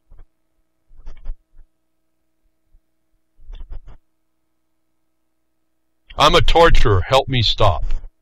Forgive me, for I have sinned. Okay, you're forgiven. And then go right back to it. Are you kidding me? This is the little dot that's over in that criminal district that perpetuates this globally, that is not capable. I told you these are insane psychopaths. They're not capable of stopping their own crimes. What do you do with a rabid dog? And this gets us right. When's the time to shoot a cop, folks? When are you going to stand up? Underneath, when is it going to be enough evidence of that invokes the right to alter or abolish the government as you see fit, even if that's to withdraw and say you don't have any force and effect? You have, when you stop being dutiful to your fiduciary, you stop being powerful enough to obligate me to do anything. Why don't we just start there, let alone going to the Second Amendment that really is going to fare us too well? Since we missed it so many decades ago to begin with. As I told you last week, I wrote an article. I'm a little concerned if the people who advocate their right to bear arms for the purpose of it, which has missed the occupier up around their ears, maybe when they start shooting, they're going to shoot all the wrong people because they can't identify the criminal in their midst, the occupier in their midst. I'm a little concerned about us.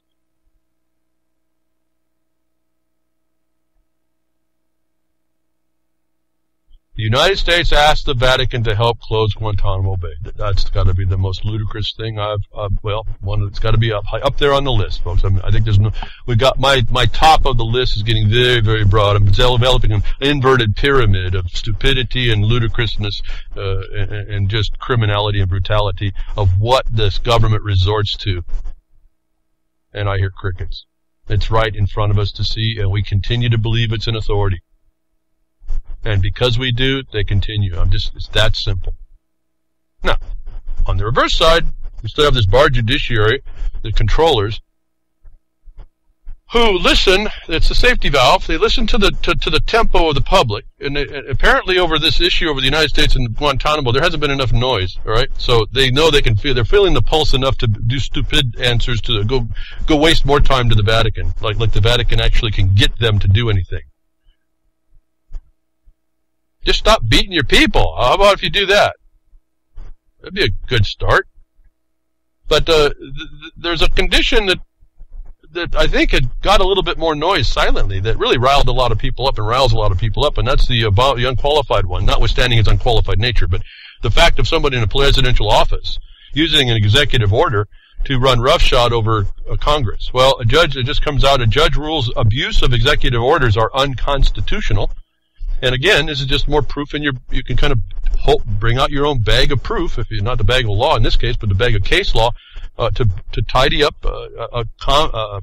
focus your ideas and focus your comments, focus your violations together on substantial matters, read correctly and interpreted correctly. So when you finally choose to find a right or wrong that's so bad it needs to be righted, and you take that on, you have some substantial backing, even within the corruption, because this is one of those issues that I think really flared up loud. It's in a quiet sort of way. And they have to watch. They really do have to watch. The occupier definitely has to watch the extent of its encroachments beyond when it's too real. Again, it's a safety valve.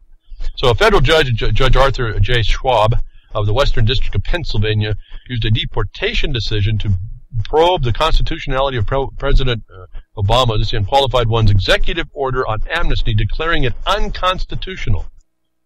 It's about time executive orders are challenged in court, for they are absolutely unconstitutional since they smack of dictatorial abuse of power that denies the people the right to decide the fate of their nation. But that's really just that's an opinion piece.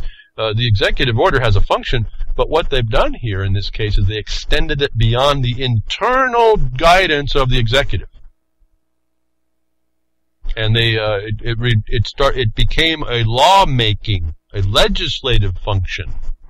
So a more correct interpretation of this is that the executive order that was written extended into a legislative arena subject matter that is not within the limited form of the executive, and it violated the separation of powers. So we get on from there, let you know that there's still a framework from which we can look at and respond to. That is responsive to it, if you speak to it in that way. Again, going too far, we saw this, I think I reported on this, as a gentleman who went into a school board meeting on a book that had essentially pornography in it. It was required reading for 9th graders. He got arrested. Well, that case is now coming along. The judge blasts the school board and a cop over unlawful arrest and silencing of a concerned father. What did I tell you about false arrest? A long time ago, I read it a couple times. This is a serious violation. So this gentleman now has a court order that says the cop falsely arrested him. That's serious if he presses it. And again, I guess I'm bringing these things up because this case of unconstitutionality on the executive order for amnesty, and the one here for the gentleman in talking to his school district, wouldn't have been done by someone sitting just behind a keyboard. You have to get out and address this. You find the wrong that's such a violation, it needs to be right, and then just stick to your guns, so to speak. Stick to your Second Amendment in the procedural sort of way. Stick to your guns. If you recall back in May, William Bayer was arrested after voicing opposition to a school board meeting after the controversial book by Jodi Picoult titled 19 Minutes, a story about a school shooting that contained pornographic content. It was also required reading for 9th graders. Now a New Hampshire 4th Circuit Court of Appeals judge has blasted the school for silencing him and arresting him, which was a violation of Mr. Bayer's free speech right. Also his freedom, wasn't it? So, I won't get into it. Again, the Blogcaster page has all these links. It took a couple hours to put these in the page after. I hope you all go there. You really need to read how this works and think. I mean, I'm telling you, these articles, some of these are wrong. As you listen to the podcast, if you are, go back and kind of show where I'm, show yourself the stuff that I'm talking about and analyze it for what I'm saying and find the truth of what I'm saying. And if I'm wrong, markonthebeast@yahoo.com. I'm always open to finding out how I'm missing a point. So far, so good on what I focus on. And I'm asking you, do you need to be focused that way? Because if you didn't understand that you went into the world thinking that one court case totally destroyed the Fourth Amendment, that's not a very healthy mindset, and it's going to cause you to potentially do trouble, or just give up, which is even worse. So somebody challenged that. He's found the cop. I won't go through it on and on. The cop was really filleted here by the judge. That opens him up to a false arrest charge. That's a very serious thing, and it starts to show the borderline on they have to now relook at how they treat you in an administrative hearing, in a public meeting hearing. And this is important to understand as well. This is why you have to be there. We can't do this just behind our keyboards. There has to be some kind of an addressment. Now, I was also talking about how we address, what do? We make legislation, we do initiatives, we do referendums, whatever we have a right to do in our states, to bring about those holes we're finding that are developing in this so-called experiment. And that's going to take a pretty clear thought. I can just tell you, it is a little bit of work, but I think I really do believe it's in us. I think we're creative enough. We walked up to a machine we let fall apart. We've got to fix a bit of it and get it back into tune, and maybe as we go, we can adjust things as we refabricate where the things that were weak and fell apart, we can reinforce those parts, and then maybe we get back to our more creative sense. But if we let it go the way it is, it's again going into the stinking abyss, and it's going in the direction that others that like to live in that hell and think they have the control there, when in a way they do, will be winning the day. They'll prevail. So, what came out right after last week's broadcast was to prevent torture, and we were talking about the torture report, prosecute torture. And this is what I was telling you earlier about, this is what I've been saying on and on. We need to be legislation to make where they're not accountable, find the guideline, find the rule set that allows a cop to be accountable. Find these people that are committing torture, don't allow them to be, you make a law that says anybody giving amnesty or immunity to someone who is subsequently found to be a felony under color of authority is a felon. And the immunity does not exist. Make that a law. Now, you're not talking to you and me, we're talking now to the people that are supposedly in the seats of power. So if you learn the subject matter well enough to craft a well-discussed legislation and get past this is one of the things that we can still do, get past the Bar Association controllers. You do it to the people, you put it into public opinion. We're ripe with knowledge now about how the abuses are coming down.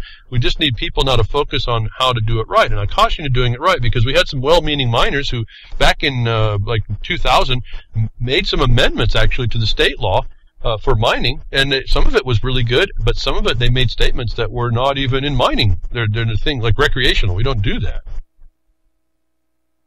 So you really have to pay attention. It's a big demand. You start realizing how big a responsibility some of this is. So, and when you look at it that way, you realize that when you have thousands and thousands and thousands of rules coming out and thousands and thousands and thousands of laws coming out, and they're coming out in the thousands every session, you realize these people aren't taking much time to know whether or not they're actually lawful. But this discussion comes up, well, make a law, prosecute for torture. Prosecute for when they use the color of a defense and it's not actual. Make it a law that's not a defense. After all the battles over redaction in the Senate Intelligence Committee torture report, we should keep one thing in mind. This is not primarily a battle over information. Having sat for years across the many tables from many of the folks, the United States torture in the world, torture in the global war of terror. Again, remember, that's a stateless war. I wanted to comment on that quickly, too. This war on terror was a stateless war. Did you see what the government did when everyone saying, wait a minute, but it's a stateless war? The next thing you saw, they invented what? Is. The Islamic State, the fiction got invented. So now we're fighting a state, aren't we? Well, in name only. Let's see, they listen to us. We don't know, we don't understand their response. I mean, I see some of it. So this global war on terror was a stateless war. They fixed that. They just created is. Now we got a state to attack, don't we? Not that it doesn't matter that that's still a United States tool. Not first now it solves the problem of not having a state, and it gives us something to blame as a surrogate proxy to do exactly what we need. But anyway, the United States tortured in the global war of terror men like Karantz and Mohammed al-Qahtani, and have heard firsthand their stories of the being beaten, hung from ceilings, sexually assaulted, exposed to extreme temperatures, deprived of sleep, subjected to numerous other brutal attacks. My colleagues and I at the Center for Constitutional Rights can assure you the important thing about the torture report is not just what we learn from it, it is what we do about it. Intersecting statement here, prosecuting those who tortured during past extraordinary times is not sanctimony. It is accountability. So I wanted to include this as we're moving here through kind of quick a little bit. That point I think is made. I don't need to talk about it more for us. If we needed license and permission, here it is. Bring accountability. We don't have it apparently. And I'm suggesting that there's avenues for it, and if we don't use these tools, those will be used against us. Remember, the battlefield America is really, I don't know if people appreciate what that's really done, actually. I went through that and discussed it through that memo. This was a serious, serious failure of the little dot called Washington, D.C., the parasites, the abusers, the psychopaths. Remember, Congress is not out of it because they fund it all. Accountability apparently is missing. What we need is legislation, whether that's federal, state, county, I don't know. We need to get it in the mindset and start working toward it. Someone does. And if you haven't heard, I was just also very quickly, those of you that may want to look, you may want to run down to your counties right now and find out whether or not the United States Marshal Service has not asked the counties for the power of the sheriff in the state. And if you don't think that's a bigger threat than working on a Second Amendment right condition and thinking your Second Amendment's going to protect you, give it up. You need to run right down right now and go look to see if your county has been determined or has determined that they think they can give a federal marshal service the power of the sheriff in your county. And you need to work out how that's illegal. You need to question whether or not a county can do that at all and give a foreign power, a foreign agent, the powers of the law enforcer that the Constitution in your state should have delegated to the sheriff only, and question whether or not that county can alter the Constitution. You need to find the argument that stops that incursion. If you don't think and that's under Department of Homeland Security, and if you don't think that's a big problem, you're not paying attention. There's so much here that we have to field. I don't really know where. I got to be careful not to start looking too far. I'm telling you about it, hoping someone jumps on that. I don't know where this is. It just came across my email. That's a serious threat. When the United States Marshal Service appears to give immunity to the counties for their actions under DHS to do underneath the color, the warm and fuzzy cover of repeat offenders. Boy, that's a real slim shield between you and law and justice. So you got it. Almost forgot about that. This is a big deal. You need to go literally call up your counties, find out are they considering an ordinance or a rule or resolution, I don't know, whatever it would be, a contract, an MOU, whatever it is that has been advanced by the United States Marshal Service to obtain the power of the sheriff. Wow. These people know how to move, folks. As I can tell you, this is definitely knowing how to move. That is not by accident. Now, moving on. Congress listening slowly.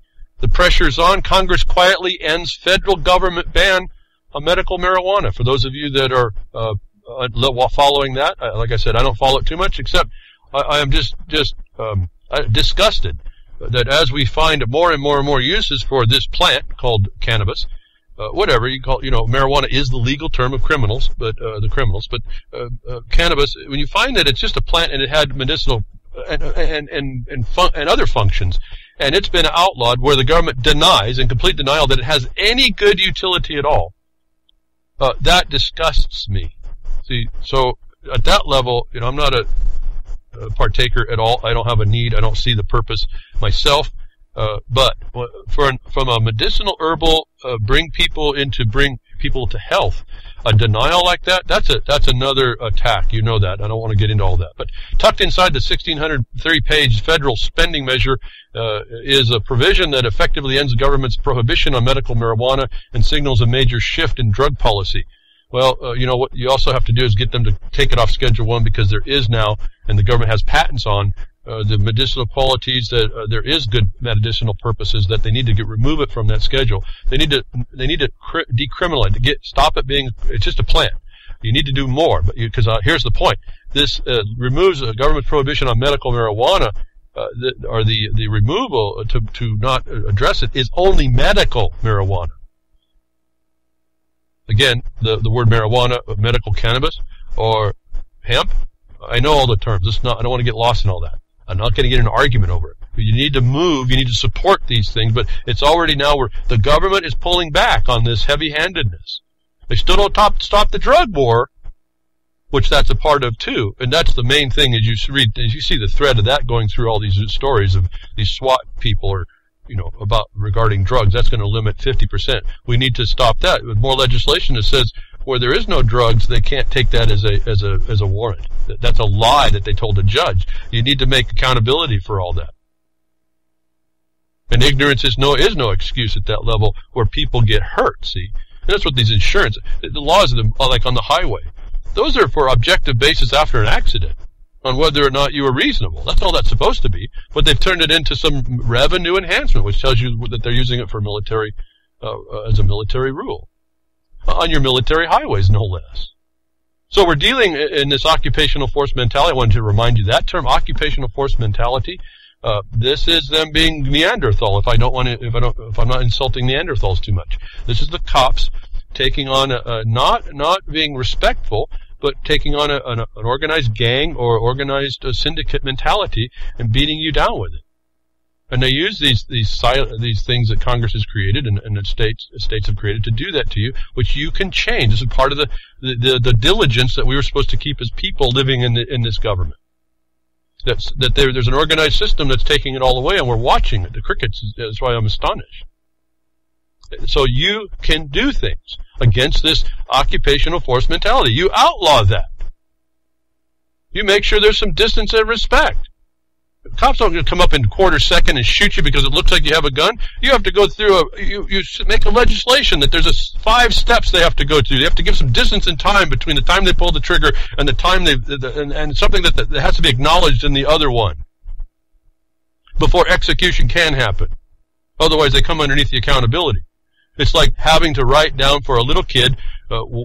Actually you can't do. You got to be there to show them all the time. But when they can go outside to play and when they can't, when they're supposed to do their homework and when they can't, you got to write it down. So one more thing, really quickly: if father activism changes the law, cops in Wisconsin no longer are allowed to investigate themselves. Another big deal. I don't have time to go through the discussion, but again, someone took it upon themselves when his son got killed to not give up and not take no for an answer, and figured out how to go about getting legislation put in and got it passed, that the cops at least don't get themselves to investigate themselves. Why isn't that a law everywhere? Well, it's not a law everywhere because the occupier is in control and we haven't stepped up. It could be. It could be. I'm asking somebody, anybody, anywhere, all of y'all, to go and find that thing. This is one of the big ones. And you have to think about how you do. I'd go, this is a model now. You go find that law, package it together, and go talk to your people in your state and see how can we put this together. And then watch that they don't subvert that. Watch they don't stick out little loopholes. Make it truly accountable by an impartial body rather than another police officer agency or something. So, we have this to do to ourselves. We have the protection. Thank you for tuning in today. Appreciate it. We're going to, like I said, do what you can, where you can, as you can. Have a very, if you can have a family-oriented gathering, please do that for yourselves. And don't get too mad at each other. 'Tis the season. Merry Christmas, Hana, Kwanzaa, Ramalama, Ding Dong, Geist, Mithra, Krishna. Happy holiday, and I hope you all have a cool Yule. As we hope for a better day, and our families are why we would be doing this anyway, aren't we?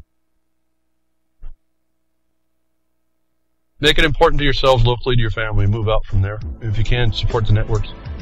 Pass the podcast around. Go to the Blogcaster page in a couple hours. Get the links. Read it for yourself. Use the names to go contact people to find the information that you need to find to make yourself effective. This is really why I bring these news reports. They're just notice to us on who's doing what and how to go do it yourself. But do appreciate it. Have a great weekend, a good week this week, and move it on to the beginning of the year. And I'll see you next week.